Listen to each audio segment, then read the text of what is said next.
కలియుగంలో ప్రత్యక్ష దైవ దర్శనం లేదు. అందువలన భక్తుల కోరికలు ఎలా తీర్చాలి అంటే దేవుడు ప్రత్యక్షంగా రాలేడు. అందువలన మనం ఏదైనా కోరుకుంటే మన కోరిక నెరవేర్చాలని చెప్పి ఆ భగవంతుడు తనకు నచ్చిన వాళ్ళని సెలెక్ట్ చేసుకుంటాడు. వాళ్ళని భగవంతుడి దూతగా మన దగ్గరికి పంపిస్తాడు.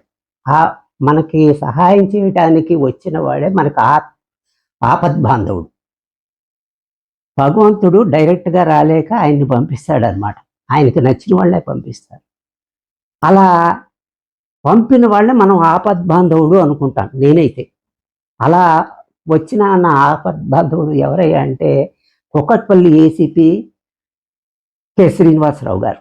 నేను ఒక 2 ముక్కల్లో ఆయన గురించి చెప్తాను. నేను ఎక్కువ టైం వేస్ట్ చేయను.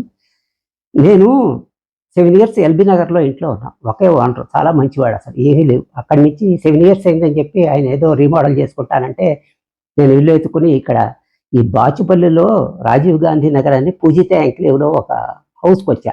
ఆన్లైన్లో కొంత అమౌంట్ పే చేసి ఇల్లు సరిగా చూసుకోకుండా 4,000 అందుకొచ్చి వచ్చి సరిగా చూసుకోకుండా నేను మిగతా అమౌంట్ ఇచ్చేసి దిగిపోయిన తర్వాత కానీ ఇక్కడ తెలియదు ఎలక్ట్రిసిటీ అన్ని స్విచ్లు సరిగా లేవు, అన్నీ లేవు. ఓనర్ ఏం మాట్లాడలేదు. నేనే స్విచ్లు అన్నీ నేనే వేయించుకున్నాను. ఆయన ఏమి చేయలే. తర్వాత మిగతావి కూడా అన్నీ రిపేర్ చేసుకుంటూ కొద్దిగా ఉన్నాను. ఇక్కడ ముఖ్య విషయం చెప్పేది ఏమిటంటే నేను ఇంటికి వచ్చినప్పుడు ఆయన చేత ఒక లెటర్ సంతకం పెట్టాడు. ఆయన డేట్ కూడా వేశాడు. అందులో ఏం రాశానంటే నేను 2 ఇయర్స్ వరకు నాకు రెంట్ పెంచకూడదు, నేను 12,000 ఇస్తాను, ఆ తర్వాత సంవత్సరానికి 5,000 చొప్పున చెల్లిస్తాను అని చెప్పేసి నేను లెటర్ రాస్తేనే ఆయన సంతకం కూడా పెట్టి అగ్రీడ్ అని చెప్పి అంత సంతకం చేశాడు.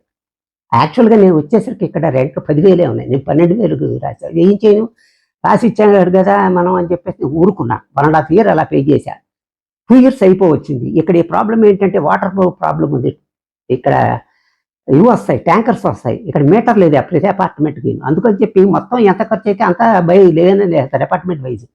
దాంతో పై వాళ్ళందరూ ఇదేమిటి మోత మాకు ముందర చెప్పలేదని చెప్పి నాకు చెప్పలేదు. నిజంగా నేను అడ్జస్ట్ అయిపోయాను కదలలేక. వాళ్ళు ఏం చేశారు, వెళ్ళిపోయారు. ఆ 10,000 వాళ్ళు వెళ్ళిపోతే వాళ్ళు ఏం చేశారు, ఇదే చేస్తారు, ఇవన్నీ చెప్పకుండా 14,000కి అద్దెకిచ్చుకున్నారు. అందులో 4 ఉంటారు, షేర్ చేసుకోవటం అలా ఉంది కొంతమంది. ఇప్పుడు మా ఓనర్కి ఏమైందంటే నాకు తక్కువ వస్తుంది 12,000 అని చెప్పి 4-5 నెలలకే ఇక 2 ఇయర్స్ కూడా కాలేదు, ఇంకా 500 కూడా పెంచలేదు. అప్పుడే నన్ను ఇల్లు ఖాళీ చేయమంట మొదలుపెట్టాడు. ఖాళీ ముందరే చెప్తున్నాను, పోనీ ఇల్లు ఖాళీ చేయలేదంటే 14,000. అదేమన్నా రిపేర్ అయిందంటే అది ఇది అంటే నువ్వే యాడ్ చేసావంటాడు. ప్రతిసారి ఒక మనిషిని వెంట పెట్టుకొస్తాడు, హాల్లో కూర్చుంటాడు, ఓ పంచాయతీ పెట్టడం. నన్ను అసలు మానసికంగా ఎలా వేధించాడంటే అలా వేధిస్తున్నాడు నిజంగా. నేను 13 ఇస్తాను, 1000 ఇస్తాను, అలా కాదన్నాడు. నేను ఆఖరికి అది అడిగిందంతా కూడా ఇచ్చేదానికే సిద్ధమయ్యాను. నేను ఎందుకంటే 1 ఇయర్ వరకు నేను ఎక్కడికి వెళ్ళాను. మా అబ్బాయి పెళ్ళి ఒకటి పెట్టుకున్నాను. నేను మా మిస్సెస్సే ఉంటాం ఇక్కడ. ఈ మధ్యన ఇంకోటి ఏమైందంటే ఈ ఎలక్ట్రికల్ ఫాల్ట్ వలన దీంట్లో షార్ట్ సర్క్యూట్ వచ్చి మెయిన్ బోర్డు కాలిపోయింది. నా టీవీ అన్నీ కూడా నాశనం అయిపోయినాయి. నేను బోర్డు ఖర్చు పెట్టి అన్నీ రిపేర్ చేయించుకున్నా. ఆ బోర్డు కూడా బాగు చేయించా. తర్వాత మళ్ళా కాలితే ఆయన వచ్చాడు. ఒకసారి మాత్రం వచ్చేసి అదేదో కొంత బాగు చేయించి వెళ్ళిపోయాడు అనకుండా. తర్వాత మళ్ళా పోయింది. నాకు తెలుసు ఆయన రాడికి వేస్ట్ అని చెప్పేసి నేను మొత్తం అందులో పార్ట్లు కూడా పోతే అన్నీ కూడా బాగు చేయించి ఉన్నా. నేనంతా బాగు చేయించుకుని అంతా సెట్ అయిన తర్వాత ఇప్పుడు నువ్వు ఖాళీ చేయమంటే అసలు ఏం న్యాయం? ఆయన రాసిచ్చాడు కూడాను. అర్థం పర్థం లేదు. నేను ఈ విషయం ఏం చేశానంటే ట్విట్టర్లోను వాడికి నన్ను నా మెసేజ్ పెట్టి అందరినీ అఫీషియల్స్ అందరినీ కూడా చాలామంది ట్యాగ్ చేశాను. కానీ ఒకళ్ళు కూడా నాకు రెస్పాండ్ కాలేదు. ఒకటి ఎలక్షన్ టైం ఒకటి అందరూ బిజీగా ఉన్నారు.